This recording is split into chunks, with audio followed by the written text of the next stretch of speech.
Bonjour, pour la correction de l'activité 2, page 169, comment prévoir la trajectoire d'un rayon lumineux. Donc je vous ai envoyé la correction de la partie analysée. Donc en fait, le rayon lumineux, il est caractérisé par le schéma 2 puisqu'il y a un décalage entre la proie et je vous rappelle que c'est l'image de la proie qui arrive au toxote. Donc d'abord, la lumière passe par l'air, puis par l'eau. Donc c'est ce qu'on a caractérisé, expérimenté ici. Donc on voit bien que si ça c'est la mouche, ça c'est la lumière envoyée par la mouche. Et si le toxote est ici, donc on a bien le rayon qui arrive ici et qui est dévié en passant dans l'eau. Ensuite, entre l'eau et l'air ici, il n'est pas dévié, puisqu'on a un arc de cercle qui fait qu'on n'a pas de déviation. Donc ce qui nous intéresse ici, c'est le passage de la lumière de l'air, puis dans l'eau, et on voit qu'il y a une déviation quand on change de milieu. Donc vous deviez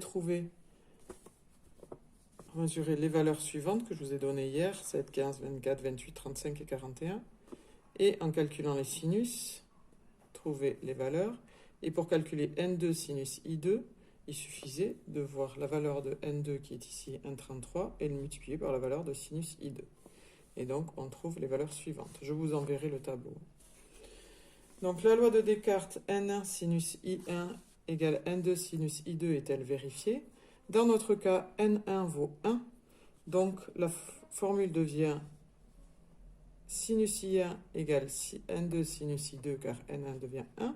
Et si on compare sinus I1 et N2 sinus I2, dans chaque cas, on voit que les valeurs sont extrêmement proches. Donc on peut considérer qu'il y a égalité. Attention, on compare sinus I1 avec N2 sinus I2. Donc, l'affirmation d'Iman est-elle vérifiée par l'expérience? Oui, l'affirmation d'Iman est vérifiée puisque la direction de la lumière va varier en fonction du milieu qu'elle doit traverser et donc de l'indice de réfraction du milieu. Chaque indice de réfraction correspond à un milieu. Pour l'air, c'est toujours 1. Pour l'eau plate, enfin non salée, l'eau douce, c'est 1,33.